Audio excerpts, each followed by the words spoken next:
벨릭스 재판소에 선 바울이란 제목으로 함께 은혜 나누겠습니다. 2월 중반에는 제가 사내들인에 선 바울이라는 제목으로 말씀을 전한 기억이 납니다. 사내들인, 그러니까 대제사장과 많은 바리새인들 또 사두개인들까지 모여서 있었던 그 사내들인과는 달리 이번에 바울이 쓴 곳은 정치적인 차가움이 있는 곳이고 어찌 보면 죽을 수 있는, 목숨까지 걸려있는 문제라고도 할 수 있는 이제 그런 위기가 있습니다. 자, 우리가 이 내용을 좀 더 깊이 들어가기 전에 우리가 지난주에 했었던 내용 중에서 오늘은 성경 말씀이 아니라 지난주에 소개했던 인물들에 대해서 여러분들이 얼마나 기억하고 있는지 한번 확인해 보도록 하겠습니다. 23장에서 28장에 등장하는 인물, 저런 인물들이 있어요. 자, 가려놓은 분들만 한번 잘 생각해보고, 보이는 분들은 여러분 기억으로 삼으세요. 천부장이 나타났죠. 천부장이요, 중요한 역할을 했어요. 천부장이 죽을 뻔했을 때 살려주기도 하고요, 계속 보호해주기도 하고요, 이제 로마로 가는데 도움을 주는 역할도 할 것입니다. 글라우디오 루시아. 와, 역시 여러분 대단하세요. 수요 오신 분들은 달라요. 제가 보니까 대제사장 아나니아, 바울의 눈을 뜨게 해준 그 아나니아만 있는 게 아니라 대제사장 아나니아도 있더라. 근데 오늘 그 아나니아가 그 밑에 있는 총독 벨릭스에게 갈 때 같이 수행하며 갔던 변호사가 있는데 그 변호사 이름을 아세요? 더둘로. 그 다음에 총독 벨릭스의 아내 드루실라. 그런데 이 사람이 소환되고 다른 총독 누가 와요? 베스도. 아이고 잘하십니다. 베스도. 그런데 이제 이 왕에게도 이제 나아가서 자신을 변론하게 될 텐데 그 왕의 이름은 아그리빠. 그죠? 아그리빠. 그 다음에 누이가 버니게. 백부장이 나타나는데 소환 중에 로마로 갈 때에 도움을 주고, 아니 도움이 아니죠, 솔직히 말하면 끌고 간 거지요, 사도 바울을. 그런데 그 율리오라는 이름도 등장할 테니까 그 천부장을 도왔던 백부장의 이름은 안 나타나요. 그런데 이제 로마로 갈 때의 백부장 이름은 저렇게 율리오 이렇게 나옵니다. 그래서 이름 나오면은요 헛갈리지 마시고요, 아 그래 내가 다 알고 있다 이렇게 생각하시면 돼요. 따라해 보세요. 나는 사도행전에 나오는 인물을 다 알고 있다. 쫄지 마시고, 난 다 알고 있다 이렇게 생각하세요. 반갑다. 잠깐 내가 헷갈리긴 하는데 내가 너 배웠어 이렇게 딱 하고 보면은요 사도행전이 이제 막 너무 좋게 들어올 겁니다. 오늘 40번째인데 정말 너무 좋아요. 저는 앞으로 몇 번을 더 할지 모르겠어요. 한 5번 정도 남은 것 같긴 한데 여러분 즐거운 마음으로 끝까지 완주하시기를 바랍니다. 자, 오늘 말씀에 들어가기 전에 23장에 나와 있는 말씀을 좀 마무리해야 될 것 같아요. 40대 몇이었죠? 470. 그죠? 먹지도 마시지도 않겠다. 먹지도 마시지도 않는다. 하여튼 죽을 각오를 하고 바울을 죽이겠다는 40명. 그러나 천부장이 동원한 1000명을 동원할 수 있는 사람이 거의 500명을 동원했어요. 470명을 동원해서 40대 470 게임이 안 돼요. 그렇게 바울을 지켜주신 하나님.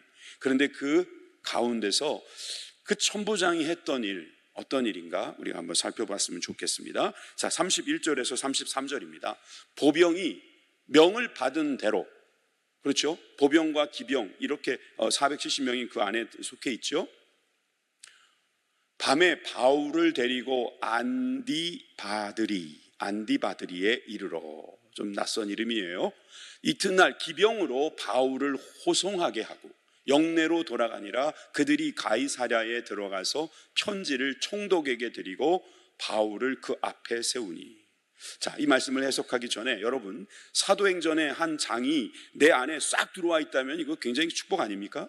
사도행전의 한 장이라도 내가 오늘 확실하게 배운다. 앞에 걸 못 배웠더라도, 다 잊어버렸더라도 오늘 24장을 여러분들이 확 드시길 바라요. 그러려면 이 내용을 좀 아시면 좋겠어요. 지금 어디를 통해서 어디로 갑니까?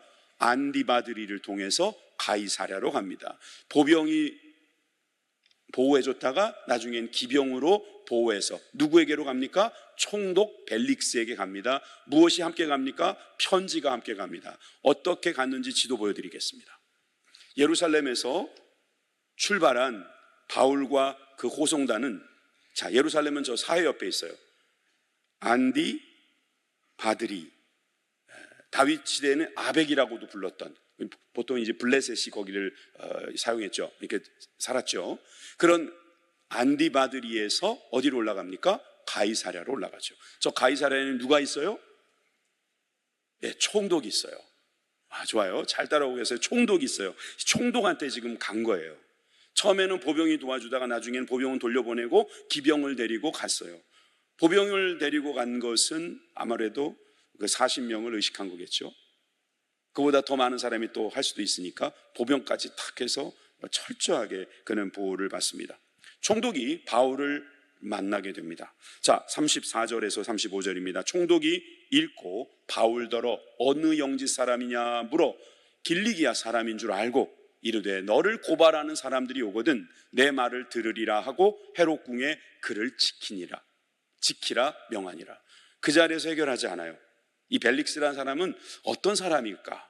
여러분, 그 사람은요, 지금 고발하는 사람이 올 때까지 너를 좀 놔둬야겠다 하고 뭐가 그리 바쁜지 이 문제를 처리하지 않습니다. 천부장이 그렇게까지 보고서를 썼음에도 불구하고 그 문제는 나중에 고발하러 오는 사람들이 오면 그때야 처리하겠다고 말하는 거죠. 벨릭스, 이 사람 참 연구 대상이더라고요. 제가 이 공부하면서 이 벨릭스라는 사람에 대해서 공부하게 됐는데, 이 벨릭스라는 사람은 원래 노예였어요. 당시 황제였던 글라우디우스라는 황제의 모친 안토니아에 의해서 자유인이 됐는데, 이 자유인이 된 것만 된 것이 아니라 그 형 팔라스도 같은 노예였지 않겠어요? 그런데 그 황제에 의해서 노예를 풀려나고, 그러니까 황제 어머니 잘 만나서 형도 실력 발휘를 하고 동생도 덤으로 함께 총독까지 가게 된 거예요. 그러니까 이 사람은 사실 어떻게 보면 줄을 잘 탄 사람이죠. 그럼 줄을 잘 탔으면 겸손하게 좀 살았으면 좋은데, 역사의 기록을 보면 특히 로마의 역사학자 타키투스는 이렇게 그를 이야기합니다. 타키투스의 이야기입니다. 벨릭스는 잔인하고 음탕하며 노예의 정신으로 왕의 권력을 행사하였다. 그 지벌은 남 못 주는 거예요. 노예같이 왕의 행동을 했다는 거예요. 그 많은 사람을 죽인 거예요. 많은 사람들에게 해를 끼쳤고, 그 당시에 있는 유대인들이 이 벨릭스를 너무너무 미워했다고 할 수 있습니다. 유대인 역사가 요세푸스는 그를 이렇게 말합니다. 벨릭스는 자신의 비위에 거슬리는 사람을 제거하려고 암살자까지 동원한 잔인한 인물이었다. 암살자를 동원해요. 또 강도들을 진압하는데 강도들한테 뭐도 받는 줄 아세요? 뇌물도 받아요. 이 사람을 가리켜서 여러 가지 표현이 가능한데, 이 사람은 권력 지향형 인간이다. 또 이 사람은 정적이면 무조건 죽인다. 아부와 뇌물을 좋아하는 사람이다. 폭동이 일어나면 잔인하게 진압하는 사람이다. 끔찍한 일들이 이 벨릭스가 총독으로 있는 동안 일어나자 이 유대인들은 교황 네로에게, 교황이 아니죠, 황제 네로에게 고소하기까지 했습니다. 사실 이 사람에 대해서 또 한 가지 더 이야기하려면 벨릭스의 아내를 이야기할 수밖에 없습니다. 그 아내를 위해서 했던 일이 요세푸스의 기록에 나오는데 이런 기록이 있습니다. 벨릭스는 친구인 시몬이라고 하는 사람을 그녀에게 보낸다. 구브로의 태생인 유대인인 그는 마술사 행세를 하며 그녀에게 현 남편을 버리고 벨릭스와 결혼하라고 자꾸 부추겼다. 그러니까 그 지금 아내가 되어버린 그 여인은 원래 다른 남자의 아내였던 겁니다. 결혼하지 1년도 되지 않은 신혼에 젖어 있는 그 사람을 마술사라고 거짓말하면서, 그 구브로의 마술사 생각이 나네요. 그죠? 같은 동일 인물인지 모르겠는데 이 벨릭스가 썼던 그 산 사람 때문에 이 여인은 결국 벨릭스에게 옵니다. 결국 드루실라, 그 여인의 이름이거든요. 드루실라는 시몬의 설득에 넘어가서 조상의 법도를 어기고 벨릭스와 결혼하였다. 이게 역사의 기록이에요. 그러니까 이 유대인이고 유대인으로서 하지 말아야 할 일을 했다면 이 드루실라 어떻게 됐을까요? 이 두 사람에 대한 이야기를 역사는 이렇게 결론 짓습니다. AD 60년, 그러니까 벨릭스가 60년까지 유다를 다스렸는데 시민들에 의해서 고소되어서 네로 황제가 로마로 소환합니다. 그리고 어디로 추방을 하냐면 베수비오라는 곳에 추방하는데 거기가 폼페이의 화산 아시죠? 그 화산에 아내와 아들과 함께 메모리 돼버리고 말았어요. 악인의 마지막이 저렇게 되었다. 드루실라가 용모가 아주 뛰어났던 것 같아요. 사실은 한 여인의 한 남자의 아내로서 행복하게 살아야 하는데 그 어떤 꾀임에 넘어가서 그는 자신의 남편도 바꾸는 그런 여인이었다. 이따가 또 등장할 거예요. 드루실라 기억해 두세요. 자, 그런데 이 벨릭스가 말이에요, 놔두라는 거예요. 바울을 그대로 놔두라는 겁니다. 누가 고소할 때까지는 그냥 가둬놔라. 근데 여러분 얼마나 오랫동안 가둬놨는지 볼까요? 27절에 이태가 지난 후, 이태라는 말이 뭐예요? 2년이란 소리예요. 2년 동안 거기에 있었어요. 누구의? 헤롯 왕궁에 있었어요. 이건 잘된 일일지도 몰라요. 왕궁에 어떻게 쳐들어와서 이 바울을 죽이겠어요? 바울이 로마로 가기 전까지 하나님께서는 이 게으름뱅이 아니면 이 욕심쟁이 벨릭스를 써서 헤롯 왕궁에서 보호하시더라는 거예요. 여러분, 이 부르기오 베스도가 이제 다음 총독으로 올 때까지 이 벨릭스는 유대인의 마음을 얻고자 하여 바울을 구류하여 두니라 그랬어요. 본인이 행동한 게 있고 소문이 나기를 네로도 알고 있다 이러니까 이제라도 잘 보이자고 바울을 유대인들하고 맞바꾸려고 했는, 유대인들의 마음하고 맞바꾸려고 했는지도 모르겠습니다. 그런 벨릭스, 그 벨릭스 앞에 이제 바울이 서야 됩니다. 저는 먼저 더둘로라고 하는 변호사가 고발하는 내용을 여러분들에게 알려드릴까 합니다. 1절입니다. 닷새 후에 대제사장 아나니아가 어떤 장로들과 한 변호사 더둘로와 함께 내려와서 총독 앞에서 바울을 고발하니라. 여러분, 이 더둘로라고 하는 변호사, 사실 변호사는 돈을 주면 변론하는 일을 하는 사람들이죠. 그러나 이건 정말 하면 안 된다라고 하는 신앙의 어떤 그런 갈등도 하지 않은 것 같아요. 이 사람의 이 언변을 한번 보세요. 2절에서 4절은 여러분들이 한번 읽어보세요. 자, 더둘로가 돼서, 순간 여러분들이 더둘로가 돼서 대사를 한번 읽어보십시오. 시작.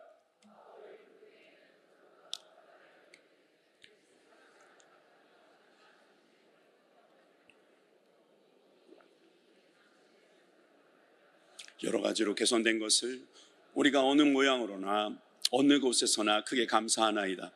당신을 더 괴롭게 아니하려 하여 우리가 대강 여짜옵나니 관용하여 들으시기를 원하나이다. 얼마나 공손한지요, 얼마나 예의가 바른지요. 저건 거의 아부입니다. 아부. 아첨을 하죠. 총독에게 이 아첨을 통해서 자신이 하려고 하는 것들을 이제 설득력 있게 말하기 위해서 먼저 저런 행동을 하죠. 사실 이 더둘로라고 하는 사람이 그 다음에 등장하지 않습니다만 이 더둘로의 변론은 어찌 보면 요즘도 통하는 일인지도 몰라요. 내가 무언가를 얻어내기 위해서 먼저 상대방이 듣고 싶은 말을 먼저 해주고, 사실 이 벨릭스라는 사람이 뭐 그리 대단한 사람이며, 아니 지금 유대인들이 얼마나 싫어하는지를 더둘로도 알 텐데 그걸 거꾸로 이야기하잖아요. 당신이 있어서 좋아졌다고, 당신 때문에 우리가 너무나 참 개선이 되었다고, 우리가 크게 감사한다고. 진짜 이렇게 말을 함으로 인해서 이 총독이라는 이 재판관의 역할을 할 이 총독의 마음을 움직여 보려고 하는 이 더둘로의 얄팍한 꾀가 보이는 것 같습니다. 사실 여기에는 몇 절이 빠졌죠. 6절이 빠졌나요? 빠진 구절이 있어서 여러분들이 궁금해할까봐 여러분들이 가진 성경에는 빠진 구절이 안 나오죠. 그런데 제임스라고 하는 왕이 시켜서 번역한 번역본이 있어요. 그게 뭐냐면 킹 제임스 번역, 한문으로는 흠정역이라고 하는 번역본이 있는데 뭐 특별한 내용이 아니기 때문에 한번 그냥 참고 삼아 여러분들에게 보여드리겠습니다. 자, 6절에서 8절까지 말씀. 지금 밑줄 그은 부분은 지금 여러분들이 가지고 있는 내용에서는 빠져 있어요. 그 빠진 이유는 아마 사본이 누락되어 있기 때문에 빠졌던 내용인 것 같은데, 그 킹 제임스가 제임스 왕이 시켰던 그 번역하는 사람들은 어디서 그걸 구했는지 이걸 채워 넣었습니다. 한번 제가 읽어볼게요. 그가 또한 가서 성전을 더럽히려 함으로 우리가 그를 붙잡아 우리 법에 따라 재판하려 하였나이다. 그러나 총대장, 천부장이죠, 루시아가 우리를 기습하여 큰 폭력으로 우리 손에서 그를 빼앗아 데리고 가서 그의 소인들에게 명령하여 가깝게 나오라고 하였으니 각각께서 친히 그를 신문하시면 우리가 그를 고소하는 이 모든 일에 관하여 아실 수 있으리이다. 이 더둘로는 천부장까지 이렇게 자신의 멋대로 설명하면서 뭐 큰 폭력으로 우리 손에서 빼앗아 갔다고요? 그들의 편에서는 그럴지 몰라도 로마 군인들을 공권력의 입장에서는 그 소요를 진정시킨 천부장에게 칭찬해 줄 수도 있는 내용을 더둘로는 자신의 입장에서 이렇게 설명을 했던 거로 보입니다. 자, 그런데 계속되는 이제 더둘로의 고발 내용이 중요하죠.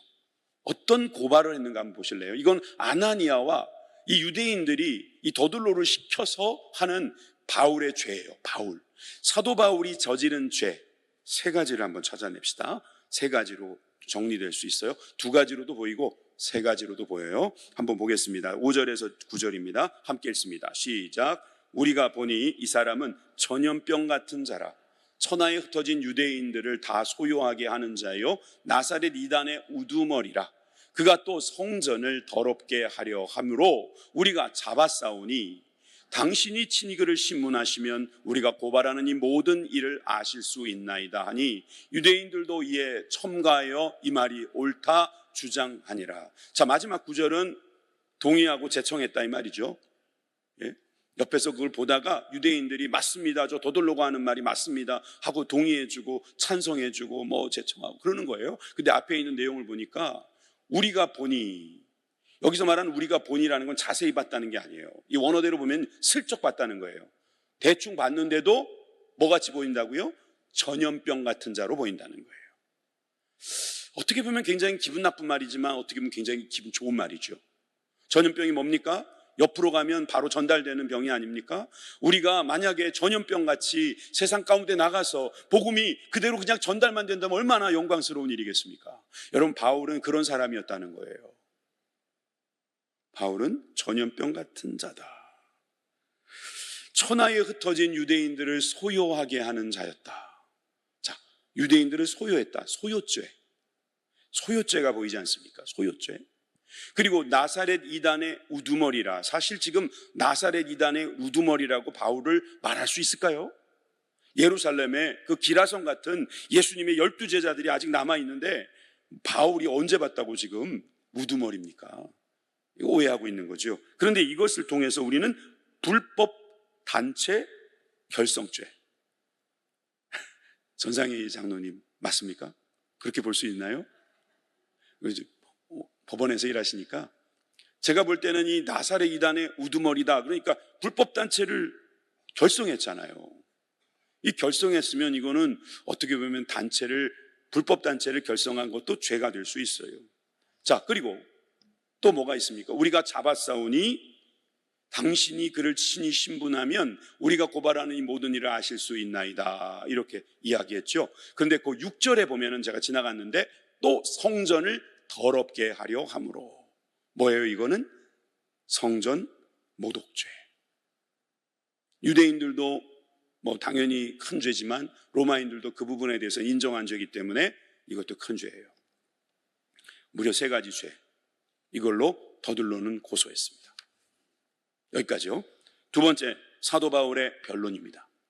더둘로가 이렇게 고소했을 때 스스로 자신을 변호해야 되는 변호사가 없잖아요. 그러니까 이제 바울은요 자기 스스로가 변호사가 돼서 여러분 표정 보니까 야 이게 뭐 하는 거냐 지금. 안 그래도 지금 대통령 이 헌법재판소 것 때문에 스트레스 받고 있는데 지금 이것까지 보여주냐 이런 표정이에요. 벨릭스 재판소예요. 헌법재판소가 아니고.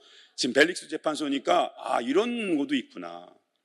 제가 요즘에 그 헌법재판소에서 일어나는 이런 모습을 간간히 보면서 제가 그런 데서 근무하는 사람은 아닌데 많이 배웁니다. 저는 옛날에 기각이라는 단어를 참 쓰기 싫었고 쓸 이유도 없었고 몰랐다고 하는 게 더 정확합니다. 각하라는 말은 무슨 말입니까? 대통령 각하 이럴 때나 쓰는 거지. 이 각하가 뭔가 이렇게 없애는 그 소용성을 없애는 것을 각하라고 한다? 몰랐어요. 근데 우리나라 사람들이 지금 다 법의 전문가가 되겠어요. 제가 예언하건대 앞으로 법대 갈 사람 많아질 것입니다. 재밌는데 이거? 야 이거 배우면 되게 재밌겠다 막 이러는 사람도 많이 늘어났을 거예요. 온 국민을 법의 전문가들로 만들고 있는 이 시대 참 씁쓸합니다. 자, 근데 여러분들 너무 지쳐서 그런지 몰라도 지금 벨릭스 재판소에서 일어나는 일에는 별로 관심이 없는 것 같아요. 전 너무 재밌게 준비했는데 안타깝네요. 하여튼 전 더들로라는 변호사가 고소한 이 세 가지 내용을 바울이 하나하나 반박하는 거 보면서 무릎을 쳤어요. 야, 이 사람 진짜 대단한 사람이구나. 사도 바울에 대한 그 배경, 또 그가 했던 설교, 이것도 대단하지만 자신을 이렇게 변호하는 모습 보면서 저는 와, 바울 보통 사람이 아니구나. 역시 이 개신교, 또 그리스도교라고 하는 이 종교를 전 세계에 퍼뜨릴 만한 사람이었다. 그런 지식과 지혜와 용맹함과 담대함이 있구나. 나 그런 걸 느꼈다니까요. 믿거나 말거나. 자, 이제부터 한번 좀 졸리더라도 조금만 참으세요. 제가 재밌게 해볼게요. 한번. 자, 10절입니다. 총독이 바울에게 머리를 표시하여. 머리로 그냥 슬쩍 이렇게 했다는 거죠. 이제 네가 말해볼래? 이런 아주 건방진 벨릭스. 그런 표정을 한번 여러분 상상하면서 말하라 이렇게 말하니까 그가 대답하되 당신이 여러 해 전부터 이 민족에 어디 하는지 모르셔가지고 그러는군요. 10절입니다. 사도 바울의 변론 10절. 이제 같이 읽어볼까요? 시작. 총독 바울에게 머리를 표시하여 말하라 하니 그가 대답하되 당신이 여러 해 전부터 이 민족의 재판장 된 것을 내가 알고 내 사건에 대하여 기꺼이 변명하나이다. 더들로하고 비교되죠? 네, 더들로는 막 아부하고 아첨하고 말도 안 되는 거꾸로 이야기를 하면서 자신의 그 말에 뭔가 힘을 좀 실어달라고 하는 것 같지만 바울은 아주 담백해요. 이 민족에 지금 총독으로 와 있으니 당신에게 내 사건에 대해서 기꺼이 변명. 이 변명은 우리가 쓰는 그런 변명이 아니라 그랬죠. 변론하고 확실히 선명하게 보여주는 그런 변명이라고 그랬어요. 그렇게 변명하겠습니다라고 하면서 첫 번째 소요죄에 대해서 그가 변론하는 걸 보십시오. 소요죄에 대한 변론입니다. 11절에서 13절입니다. 제가 읽겠습니다. 당신이 아실 수 있는 바와 같이 내가 예루살렘에 예배하러 올라간 지 열이틀밖에 안 되었고 12일밖에 안 됐다는 거예요. 그들은 내가 성전에서 누구와 변론하는 것이나 회당 또는 시중에서 무리를 소동하는 것을 보지 못하였으니 이제 나를 고발하는 모든 일에 대하여 그들이 능히 당신 앞에 내세울 증인이 없나이다. 12일 동안 어떻게 다 소요를 하느냐 이거예요. 12일 동안 예루살렘에 있는 사람들을 어떻게 다 그렇게 자기 맘대로 이끌어서 그렇게 봉기할 수 있냐 이 말이에요. 게다가 그거를 본 증인이 있으면 나와보라 이거예요. 소요죄 성립하지 않는다고 말하는 거죠. 이 한마디로 소요죄에 대해서는 아마 이 재판장이 되어 있는 벨릭스는 그래, 네 말이 맞는 것 같구나 할 것 같아요. 두 번째, 불법 단체 결성죄. 이에 대해서 바울은 이렇게 말합니다. 그러나 이것을 당신께 고백하리이다. 나는 그들이 이단이라고 하는 도를 따라 조상의 하나님을 섬기고 율법과 선지자들의 글에 기록된 것을 다 믿으며 그들이 기다리는 바 하나님께 향한 소망을 나도 가졌으니 또 의인과 악인의 부활이 있으리라 함이니이다. 이것으로 말미암아 나도 하나님과 사람에 대하여 항상 양심의 거리낌이 없기를 힘쓰나이다. 복잡하죠? 정리를 해볼까요? 다음 페이지로. 이렇게 말하는 거예요. 저는 도를 따라 하나님을 섬겼습니다. 지금 무슨 죄에 대해서 지금 변론하는 거냐면 불법 단체 결성한 거에 대해서 나는 하나님을 섬기는 사람이고 율법과 선지자들의 글에 기록된 것을 다 믿는 사람이고 하나님을 향해서 소망을 가졌는데 그것은 의인과 악인에 대한 부활이 있을 거라는 종교적인 그 믿음, 신앙적인 내용이었고 그러니까 지금 다 신앙적인 이야기를 하는 거예요. 하나님과 사람에 대하여 항상 양심의 거리낌이 없기를 힘쓰나이다 하면서 고백조로 자신이 이런 불법 단체를 조성할 이유가 없지 않느냐.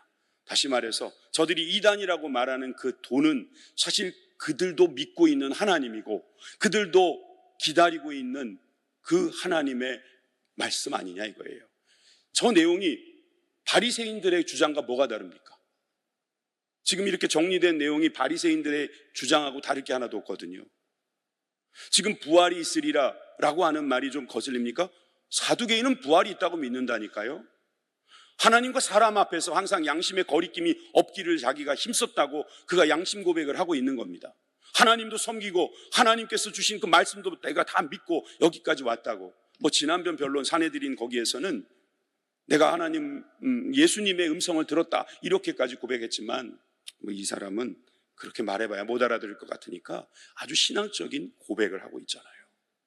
내가 이들을 소요해서 그들에게 우두머리가 됐다고요? 저는 그냥 제가 믿는 도를 열심히 따랐을 뿐입니다. 세 번째는 성전 모독죄입니다. 여러분들이 한번 생각해 보세요. 저는 그저 성경에 나와 있는 대로 설명해 보겠습니다. 성전을 모독했다 라고 하는 죄, 더둘로의 주장이 과연 일리가 있는가? 17절에서 19절은 여러분들이 읽어주실래요? 시작.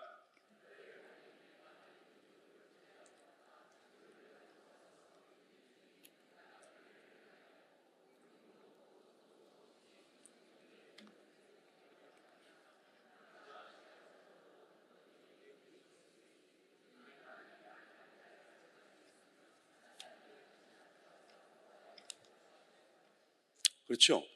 내가 구제하려고 돈도 갖고 왔고 또 성전에서 결례를 그러니까 예식을 했고 예배도 드리고 성전에서 할 걸 했고 또 모임이 없고 소동도 없이 성전에 있는 것을 본 사람들도 나는 가지고 있다. 나는 나의 증인이 있다 이 말이죠. 그러나 아시아로부터 어떤 유대인들이 있었으니 만일 그들이 나를 반대할 사건이 있으면 그러니까 유대인들이 어디서부터 왔다고요? 아시아에서부터 왔으니까 헬락의 유대인이죠.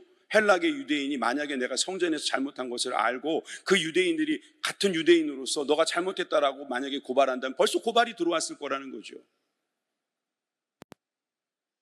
20절, 21절은 그렇지 않으면 이 사람들이 내가 공회 앞에 섰을 때에 무슨 옳지 않은 것을 보았는가 말하라 하소서 오직 내가 그들 가운데 서서 외치기를 내가 죽은 자의 부활에 대하여 오늘 너희 앞에 신문을 받는다고 한 이 한 소리만 있을 따름이니이다. 여러분 성전에서 있었던 그런 어떠한 잘못도 자신은 없다고 말하는 거예요. 오직 죽은 자에 대한 부활이 있다는 것 그것 때문에 지금 신문을 받고 있다고 사람들이 말한다는 거죠. 저도 이 부분이 좀 이해가 어려워가지고요 여러분들에게 설명하려고 세 번역으로 갖고 와봤습니다. 20절과 21절을 세 번역으로 읽어볼게요. 그렇지 않으면 내가 의회 앞에 끌려가서 섰을 때에 사람들이 내게서 무슨 잘못을 찾아냈는지 그것을 말하라고 해보십시오.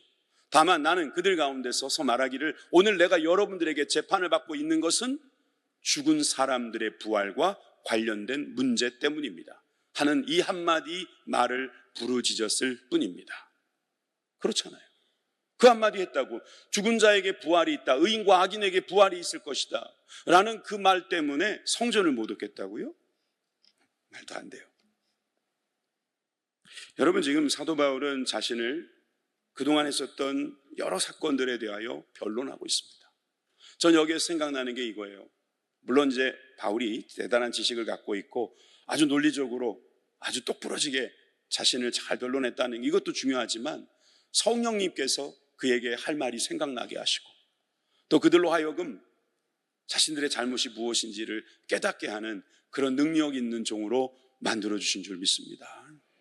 여러분들이 어디 가서 그리스도를 변론해야 할 때, 또 우리가 믿는 하나님의 나라, 하나님의 그 거룩한 나라를 여러분들이 전해야 할 때 이런 바울과 같은 지혜가 있기를 주님의 이름으로 축원합니다. 우리 여러분들이 어느 누구에게라도 당신은 무슨 죄야, 이렇게 우리를 방해하고 우리에게 뭔가 무슨 죄가 있다 그래도 여러분 바울과 같이 담대하시기를 바라요. 여러분, 우리가 생각하는 그 모든 것들에 주님께서 넘치도록 은혜를 내려주시고 지혜를 부어주실 것입니다. 자, 이제 세 번째입니다. 세 번째는 뭐가 남았어요? 벨릭스 총독의 처결이 남았죠. 이 두 고소한 변호사가 고소를 했어요. 이상하죠? 보통 변호사는 변론을 해야 되는데 변호사가 고소하고 그리고 스스로 자신을 변호한 이 이야기를 듣고 벨릭스는 어떠한 결정을 내렸을까요? 궁금하죠? 궁금하면 빨리 읽어봅시다. 몇 절이에요? 22절에서 23절입니다. 22절에서 23절. 벨릭스가 이 도에 관한 것을 더 자세히 아는 고로 연기하여 이르되 천부장 루시아가 내려오거든 너희 이를 처결하리라 하고 백부장에게 명하여 바울을 지키되 자유를 주고 그의 친구들이 그를 돌보아 주는 것을 금하지 말라 하니라. 처결을 유보합니다. 이 사람 정말 간사하지 않습니까? 무죄라고 말하고 풀어주면 되는데 천부장 루시아가 내려오거든 그때 가서 처결하겠다고 연기해버려요. 그래도 뭔가 이 로마 시민이라는 걸 알고 있으니까 잘 돌봐주라고 보호해주라고 하는 말은 빠뜨리지 않습니다. 뭔가 뒤에 문제가 생길 것에 대한 두려움은 있는가 봅니다. 그런데 오늘 이게 마지막 두 개의 페이지만 보시면 되거든요, 여러분. 이 두 페이지 안에서 여러분들이 한번 이 벨릭스의 모습과 우리의 모습을 한번 돌아봤으면 좋겠어요. 왜냐하면 이 벨릭스의 모습이나 더둘러의 모습이나 인간들의 군상이고 예수님을 믿지 않을 때의 우리들의 모습이거든요. 그리고 우리가 예수님을 믿지 않는 사람들을 만났을 때 이런 모습을 자주 만나게 될 거예요. 24절부터 읽겠습니다. 수일 후에 벨릭스가 그 안에 유대 여자 두루실라 드디어 등장하네요. 남편 바꿔치기 하고 남편 따라서 이렇게 총독의 아내로 있는 이 두루실라, 얼핏 보면 함께 와서 바울을 불러 그리스도 예수 믿는 도를 듣거늘 좋아 보이죠? 아마 제가 오늘 설교에서 이 두루실라에 대한 배경을 설명하지 않았으면 여러분들은 두루실라도 아주 좋은 여자인 줄 알았을 거예요. 바울이 의와 절제와 장차 오는 심판을 강론하니 왜 이런 말씀을 전했는지 알 것 같죠? 지금 드루실라와 벨릭스는 의에 대하여, 절제에 대하여, 장차 오는 심판에 대하여 지금 들어야 하는 거예요. 하나님과 어그러진 그 의에 대한 문제를 알고 회개해야 된다는 거예요. 지금 절제하지 못하고 하나님이 주신 그 법을 지키지 않은 그 모습 고쳐야 된다는 거예요. 왜? 장차 오는 심판을 두려워해야죠. 이렇게 강론했을 때 벨릭스는 두려워했대요. 그러면 두려워했으면 회개하고 돌이켜 예수님을 믿으면 얼마나 좋아요. 빌립보 그 감옥의 간수처럼 말이에요. 그런데 뭐라고 말합니까? 지금은 가라. 내가 틈 있으면 너를 부르리라 하고 동시에 또 바울에게 돈을 받을까 하는 거로 뇌물 받고 싶어서. 왜? 예루살렘에 돈 갖고 왔다고 그러니까 그 돈 나한테 좀 줄 거 없을까 생각하면서 더 자주 불러 같이 이야기하더라. 이게 끝이에요. 벨릭스는요 거의 구원받을 뻔했어요. 두루실라도요 거의 천국 갈 뻔했어요.